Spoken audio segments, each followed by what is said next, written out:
ఒక్కసారి కొమ్మూరి గోల్డ్ కి కాల్ చేయండి. తాకట్లో ఉన్న మీ బంగారాన్ని విడిపించి మార్కెట్ ప్రైస్ కి వాళ్ళు కొనుక్కుని మిగతా డబ్బులు మీకు ఇచ్చేస్తారు. రైట్, బ్రేక్ న్యూస్ ఇస్తున్నాం మనం టీవీ స్క్రీన్ పై. యూట్యూబర్, సోషల్ మీడియా యాక్టివిస్ట్ ప్రశ్న రావణ్ కు కోర్టు 14 రోజుల జ్యుడిషియల్ రిమాండ్ విధించింది. ఈ నెల 18వ తేదీ వరకు ఆయనకు రిమాండ్ విధిస్తూ గన్నవరం న్యాయమూర్తి ఉత్తర్వులు జారీ చేశారు. ఉపా చట్టం సహా పలు చట్ట వ్యతిరేక చర్యలకు పాల్పడినట్టు ఆయనపై తీవ్రమైన ఆరోపణలు రావడంతో ఏపీలోని గన్నవరం పోలీస్ స్టేషన్లో కేసులు నమోదయ్యాయి. సో ఈ కేసుల ఆధారంగానే పోలీసులు ఆయన్ని అరెస్ట్ చేసి కోర్టు ముందు ప్రవేశపెట్టారు. ప్రశ్న రావణ్ సోషల్ మీడియా వేదికగా చేసిన కొన్ని వ్యాఖ్యలు, వీడియోలు శాంతి భద్రతలకు విఘాతం కలిగించేలా ఉన్నాయని, ప్రభుత్వానికి వ్యతిరేకంగా విద్రోహ చర్యలను ప్రేరేపించేలా ఉన్నాయని పోలీసులు కంప్లైంట్స్ వచ్చాయి.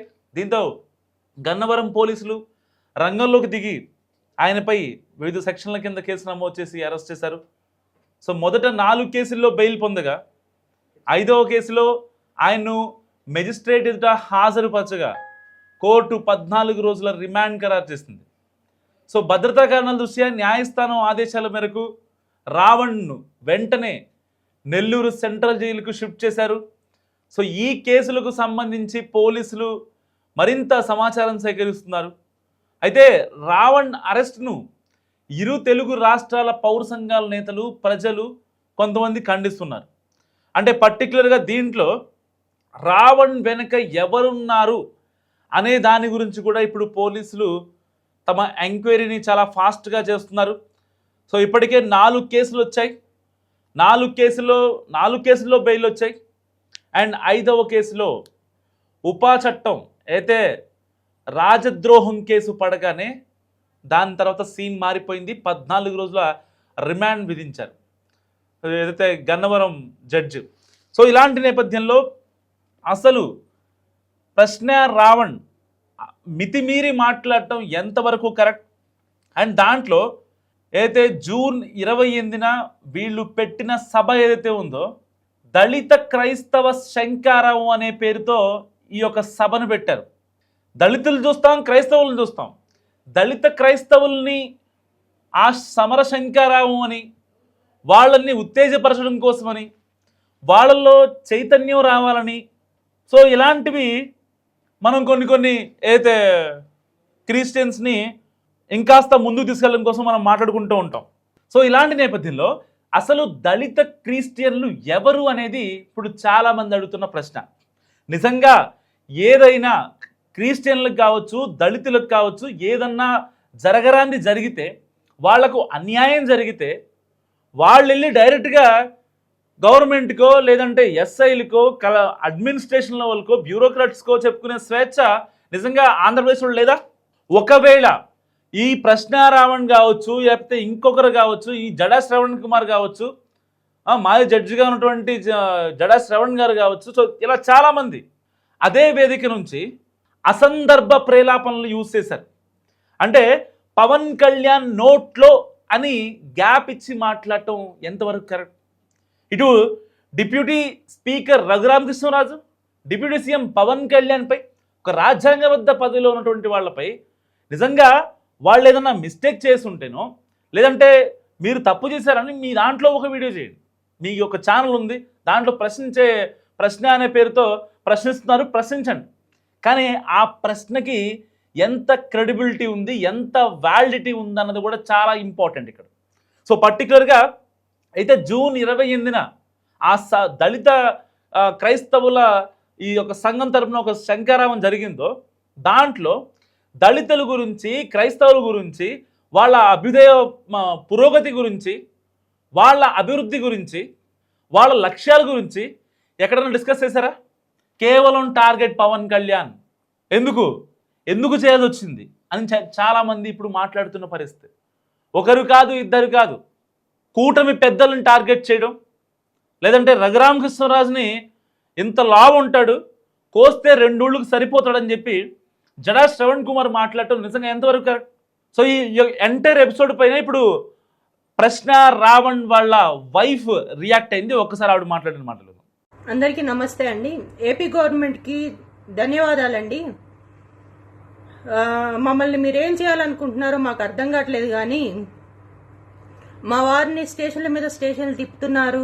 ఆయన నిజంగానే తప్పు మాట్లాడారంటే కేసుల మీద కేసు వేస్తున్నారు. వాటన్నిటికీ ఆయన బెయిల్స్ తెచ్చుకుంటున్నారు, మళ్ళీ వేస్తున్నారు, మళ్ళీ తెచ్చుకుంటున్నారు. బట్ ఎందుకండి ఇంత హెరాస్ చేస్తున్నారు? అవసరమా మీకు? ఒక మనిషి నోటి నుంచి ఒకళ్ళు మాట్లాడితే తప్పు, ఇంకొకరు మాట్లాడితే తప్పు కాదు అన్నప్పుడు ఇవే కేసులు పవన్ కళ్యాణ్ గారి మీద కూడా వేయాలి కదండి. ఆయన మాట్లాడిందే మా వారు మాట్లాడారు. మా కుటుంబం మొత్తాన్ని చంపేయాలనుకుంటే ఒకేసారి చంపేయండి. ఇలా కేసుల మీద రోజుకొకటి నాకున్న పసిపిల్ల చాలా బాధపడుతుంది. వాళ్ళ నాన్నగారు కావాలి అనేసి చాలా ఇబ్బంది పడుతుంది. నాకున్న చిన్న పాప చాలా ఇబ్బంది పడుతుంది. తన మొక్కవన్నా చూడండి, లేదా మా కుటుంబ సభ్యులు మేము అందరం ఒకేసారి చచ్చిపోతామండి. ఎందుకంటే నోట్లోంచి ఒక మాట వచ్చిన తర్వాత ఒకళ్ళు మాట్లాడితే తప్పు లేదు, ఇంకొకరు మాట్లాడితే తప్పు అన్నప్పుడు హింస పెడుతున్నారండి. మీరు కేసులు పెట్టట్లేదండి. ఒక కేసు అంటే సరేనండి, ఒక స్టేషన్ అంటే సరేనండి, బెయిల్ వస్తుంది మళ్ళీ తీసుకెళ్తున్నారు, బెయిల్ వస్తుంది మళ్ళీ తీసుకెళ్తున్నారు అంటే ఒకసారి ఆలోచించండి సార్. లేదా చంపేయండి, ఒకసారి చంపేయండి, అయిపోతుంది. ఇక మీరు ప్రశాంతంగా మీరు చేసుకోవచ్చు. మిమ్మల్ని ప్రశ్నించడమే మా వారు చేసిన తప్పు అయితే చంపేయండి. ఆయనతో పాటు మమ్మల్ని చంపేయండి. ఆయన ఒక్కడనే కాదు, ఆయనతో పాటు ఆయన కుటుంబం, నేను నా కూతురు, మమ్మల్ని కూడా చంపేయండి. ఇంతకు మించి మేమేమీ చెప్పలేమండి. మాఫింగ్ వీడియోస్ ఏంటండి? అలాంటి వీడియోస్ ఎక్కడన్నా పెడతారా అండి? అలాంటివి ఎక్కడన్నా ఉంటాయా? తప్పండి, మీరు చేసేది చాలా తప్పు. మాఫింగ్ వీడియోస్ చేయడం అనేది చాలా తప్పు. సో ఇప్పుడు ఆవిడ చెప్పింది విన్నారు కదా. ఆవిడ ఏం చెప్తుంది? నా బిడ్డ రావణ్ కోసం ఎదురు చూస్తుంది, ఆయన్ని ఇన్ని కేసుల్లో ఇంత ఇబ్బంది పెట్టడం నిజంగా కరెక్టా అని చెప్పి మాట్లాడుతున్నారు. సో వాస్తవానికి ఆవిడికి మాత్రం తెలీదా ప్రశ్న రావణ్ ఎందుకు అరెస్ట్ అయ్యాడో? ఆవిడికి తెలీదా? వాస్తవానికి మాట్లాడుకుంటే మనం అంటే ఇక్కడ ఒక ఇలకత మఫ్లియా నడుస్తుంది అనేది చాలా క్లారిటీగా అర్థమవుతున్న విషయం. అంటే ఎవరి భావాజాలానికి ఈక్వల్గా, ఎవరి సిద్ధాంతాలకి ఈక్వల్గా మాట్లాడుతున్నారు ప్రశ్న రావణ్ వెనక అసలు ఎవరు ఉన్నారు? సరే, మొన్నటిదాకా వాళ్ళ ఫ్రెండ్ ఆడియో కాల్ ఒకటి కొంచెం వైరల్ అయింది సోషల్ మీడియాలో. అసలు రావణ్ పేరు అసలు పేరు బచ్చలకూరి జోసెఫ్, వాళ్ళు చౌదరీసు అండ్ కన్వర్టెడా మరి అని చెప్పి మాట్లాడుతున్న పరిస్థితి. అంటే వేరే వేరే ఆఫీసుల్లో తన యొక్క కులాన్ని కూడా మార్చుకునేటువంటి సిచ్యువేషన్ ఇవాళ ప్రశ్న రావణ్ది. వాళ్ళ ఆఫీస్లో ఉన్నటువంటి కొలీగ్సే ప్రశ్న రావణ్ అలియాస్ జోసెఫ్ బచ్చలకూరి. బేసిక్గా బచ్చలకూరి అనేది ఒక ఎస్సీ కమ్యూనిటీకి సంబంధించినటువంటి ఇంటి పేరు.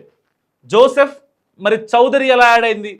బచ్చలకూరి అనేది మీరు గూగుల్లో కూడా చూడవచ్చు, neutral platform, chat GPT, AI కూడా అడగండి. బచ్చలకూరి అనే ఇంటి పేరు బేసిక్గా ఒక ఎస్సీ కులానికి సంబంధించినటువంటి ఇంటి పేరు. ఏ కులాన్ని తక్కువ చేయడం కాదు, ఏ కులాన్ని ఎక్కువ చేయడం కాదు. అసలు ఇక్కడ కులాలు మతాలు అనేదే ఇక్కడ మళ్ళీ పాయింట్గా వస్తుంది. చాలామందికి అర్థం కావట్లేదు. అగ్రవర్ణాలు, దళితులు, దళిత క్రైస్తవులు ఏంటిదంతా అసలు? అంటే ఆ రోజున నిజంగా ఏదైతే అంబేద్కర్ గారు అప్పుడు నా చిన్నప్పుడు స్టోరీస్లో చెప్పేవాళ్ళు అనమాట. కొంతమంది పెద్దవాళ్ళు చెప్పేవాళ్ళు. అప్పట్లో అగ్రవర్ణాల బేపనోళ్ళు ఎవరైతే ఉంటారో వాళ్ళు వచ్చేసి ఎస్సీ ఎస్టీ వాళ్ళని వెనకాల వాళ్ళు నడుస్తుంటే వెనకాల తాటాకు పెట్టుకుని నడిపించుకునేవాళ్ళంట.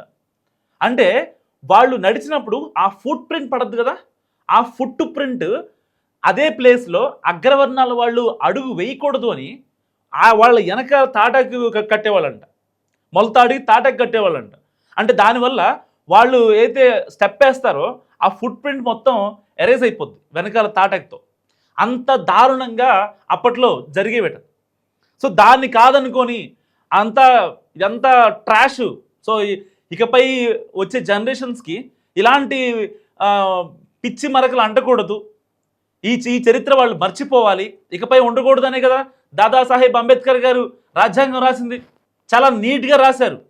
సో ఆ చట్టాలని ఈ యొక్క క్రైస్తవులు, కొంతమంది క్రైస్తవులు, అందరు క్రైస్తవులు కాదు, చాలామంది క్రైస్తవులు మెసేజ్ పెడుతున్నారు. అసలు ప్రశ్న రావణ్ చెప్పిన మాటలకి మా క్రైస్తవ సంఘాలకి సంబంధం లేదు అని మాట్లాడుతున్నారు చాలామంది. మరి ఈయనెక్కడ క్రైస్తవుల్ని అభివృద్ధి చేయడం కోసం, వాళ్ళలో ప్రగతి కోసం పోరాడాడు? జూన్ 28 సభలో ఆయన ఈ క్రైస్తవుల గురించి, దళిత క్రైస్తవుల గురించి ఒక్క మాటనే మాట్లాడా? దేనికోసం పెట్టారు అలా సంఘం? దేనికోసం పెట్టారు ఆ మీటింగ్?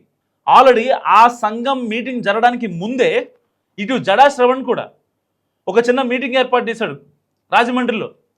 ఒక ఆడియో కాల్ బయటకు వచ్చింది జడా శ్రవణ్ది. ఒక్కసారి ఆడియో ప్లీజ్. ఈ దేశంలో రాముడి గురించి విమర్శిస్తే కేసులు పడతాయి. ఈ దేశంలో కృష్ణుడి గురించి మాట్లాడితే కేసులు పడతాయి. కానీ ఈ దేశంలో అల్లా గురించో జీసస్ క్రైస్ట్ గురించో మాట్లాడితే, ఒక అడుక్కు తినే కొడుకు మాట్లాడుతుంటే ఒక్క కేసు పడితే దాన్ని 24 గంటల్లో క్లాష్ చేసిన దిక్కుమాలిన ప్రభుత్వం ఆంధ్రప్రదేశ్ ప్రభుత్వంతో.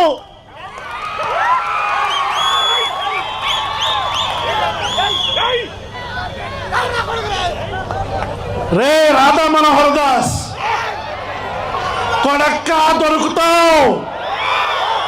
నువ్వు మతాల మధ్యలో చిచ్చు పడుతున్నావు. ప్రభుత్వాలు మారతాయి కొడక.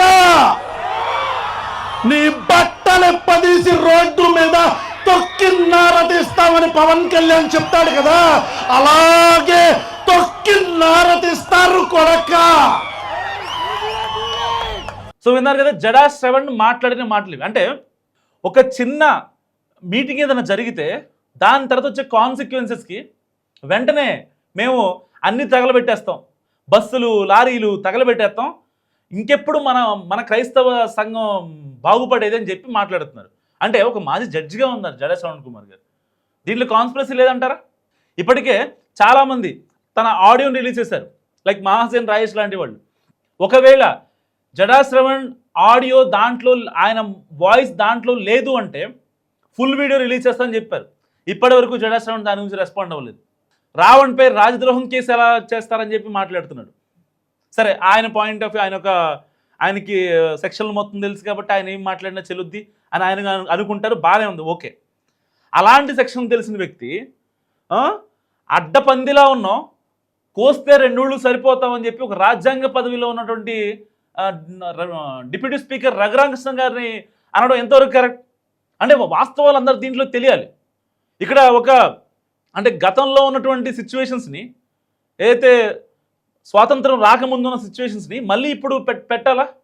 క్రైస్తవులకి, దళితులకి, అగ్రవర్ణాలు, దళిత క్రైస్తవులు, కమ్మోళ్ళు, రెడ్డోళ్ళు, నాయుళ్ళు అనే వైవిధ్యం, అనే విరుద్ధాలు, విభేదాలు, గొడవలు మళ్ళీ కావాలా ఇప్పుడు? నిజంగా దేనికోసం ఇదంతా? ఇంతకు ముందు ఉండేవి లంబాడీస్ అని, లేకపోతే మాలోళ్ళని, మాదిగోళ్ళని, రెడ్డోళ్ళని, గౌళ్ళోళ్ళని, యాదవులని, బుడబొక్కలోళ్ళని, బుడుగు సంఘాలని ఉండేవి. కానీ రోజులు మారుతున్న కొద్దీ ఎవరి బతుకు వాళ్ళు బతుకుతున్నారు, ఎవరి ఉద్యోగం వాళ్ళు చేసుకుంటున్నారు, ఎవరి పిల్లా పాపలను వాళ్ళు బతికించుకుంటున్నారు. ఇంకా కావాలని ఆంధ్ర, తెలంగాణను, లేదా కులమను, మతమను ఇవి పెట్టడం ఎంతవరకు కరెక్ట్? ఇప్పటికే ప్రశ్న రావణ్కు సంబంధించి ఒక వీడియో కూడా బయటకు వచ్చింది. అది ఇప్పుడు యూట్యూబ్ గైడ్లైన్స్ ప్రకారం దాన్ని చూపించలేకపోతున్నాం. తాను ఒక యువతితో అడ్డమైన పని చేస్తున్నట్టుగా రెడ్ హ్యాండెడ్గా బుక్ అయిపోయాడు. మరి వీటిని ఏమంటారు? ప్రశ్న రావణ్ని సపోర్ట్ చేస్తున్నటువంటి, స్టార్టింగ్లో ప్రశ్న రావణ్కి ఒక రేంజ్లో హైక్ వచ్చేసింది, మామూలుగా కాదు. కానీ ఒక్కొక్కటిగా ఎంత డిగ్ చేస్తే అంత వస్తున్నాయి బయటికి నిజాలు. అసలు జోసెఫ్ చౌదరినా? జోసెఫ్ ఒక ఎస్సీ కమ్యూనిటీ చెందినవాడ. వాళ్ళ ఆవిడకి తెలీదా? వాళ్ళ ఆవిడ ఒక వీడియో రిలీజ్ చేశారు, ఆవిడకి తెలీదా జోసెఫ్ ఎలాంటి వాడు? వాళ్ళ ఆఫీసులో ప్రీవియస్గా వర్క్ చేసిన కంపెనీలో అడిగితే తెలీదా? అండ్ వీళ్ళకి జగన్మోహన్ రెడ్డి గారు దాదాపుగా ఒక 4-5 రోజుల నుంచి ఇష్యూ జరుగుతుంటే ఇప్పుడు జగన్మోహన్ రెడ్డి గారు బయటకు వచ్చి ఏం చెప్తారంటే, లేదు ప్రశ్న రావణ్పై పెట్టిన కేసులనే మళ్ళీ పెట్టాలని చెప్పారు. ఒక్కసారి జగన్మోహన్ రెడ్డి గారు చేసిన ట్వీట్ చూద్దాం ఒకసారి. సో చూసారు కదా, ఆయన ఏమంటున్నారంటే, ఏదైతే ప్రశ్న రావణ్ని ఎంత దారుణంగా వేధిస్తున్నారో అంతే దారుణంగా ఆయన పైన పెట్టిన కేసుల్ని ఇటు చంద్రబాబు నాయుడు గారు, ఇటు Nara Lokesh, Pawan Kalyan deputy CM, so వీళ్ళ ముగ్గురు పైన పెట్టాలని ఖరాఖండిగా చెప్తున్నారు. హే రామ్ అంటూ ఆయన మాట్లాడారు. హే రామ్ అంటే ఇప్పుడు హే రామ్ అనే దానికి ఒక స్ట్రాటజీ ఉంది. జగన్మోహన్ రెడ్డి గారు 4 రోజులుగా ఈ రావణ్ ఇష్యూ జరుగుతున్నా స్పందిద్దామా వద్దా అని చెప్పి చాలా జాగ్రత్తగా ఉన్నారు. కానీ ఇప్పుడు ఎందుకు వచ్చారు లైమ్ లైట్లోకి? ఎందుకంటే హే రామ్ ఏపీ పరిస్థితి ఎలా ఉందో చూడండి, మీరైనా కాపాడండి అని ఎందుకు స్ట్రెస్ చేశారంటే, ఇప్పుడు ప్రశ్న రావణ్ చేస్తోంది క్రిస్టియానిటీకి చాలా దగ్గరగా అని చెప్పి అందరికీ తెలిసిపోయింది. దళిత క్రైస్తవ శంకారావు అని పెట్టాడు, అక్కడికి వెళ్ళి మాట్లాడాడు. దళితులైనటువంటి క్రైస్తవుల గురించి ఎలాంటి మాట మాట్లాడలేదు. పోనీ అలా దళితులు ఎవరో ఆ క్రైస్తవులు ఎవరో నాకు ఇప్పుడు తెలియదు. పోనీ వాళ్ళ అభివృద్ధి కోసం మాట్లాడారా, వాళ్ళ ప్రగతి కోసం మాట్లాడారా? పోనీ అది లేదు.